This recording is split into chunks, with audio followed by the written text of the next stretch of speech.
hui ana ngā rangatira o te mutu ki Tāmaki nei.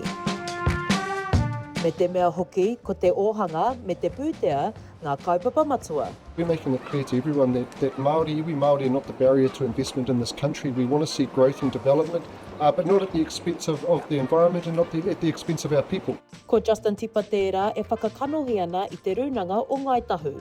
E whakahoahoa ana ki ngā iwi o Waikato me Taranaki o te hui nei. E ai ki a Tipa, he rua piriona tāra te wāriu o ngā rawa o Ngai Tahu.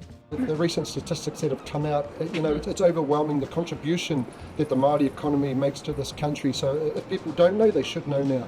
E ai ki te pūrongo o Burrow mo te ao ohanga Māori, ko whanake haere te ao ohanga Māori mai te kaumawhitu piriona tāra i te tau 2018, tainua ki te 3 piriona tāra i te tau 2023.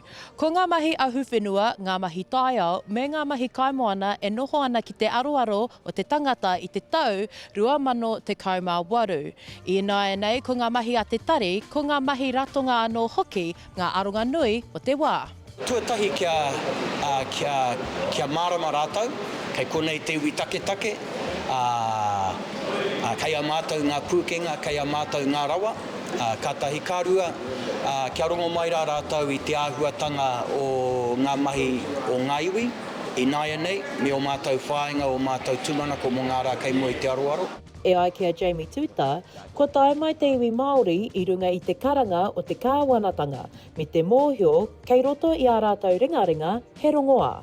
E nui ngā rarurarutanga ne, mo te taha ki te pūtea, mo te taha ki ngā whare, ki ngā rore e rā huatanga kua hōkarikari, ngā hohi pera, ngā huarahi e rā huatanga katoa kātahi.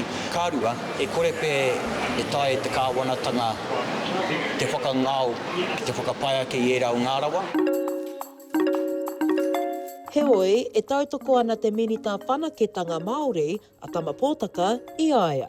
Ke te omo atu a Māori mā ki roto enei momo mahi kua pai hoki te kake mai a te ono tiri ono tāra ki Aotearoa, kia mō i o hoki o tātou ake iwi, o tātou ake kaporeihana, e tāia ana e rātou a te haere ki enei momo ohu waiho ko ngā pē ke pute ki taha ke.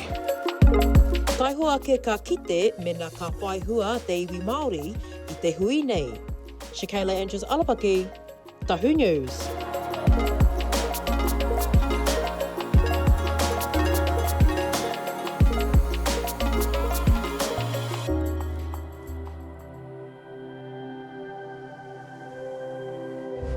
Ko te reo, te take.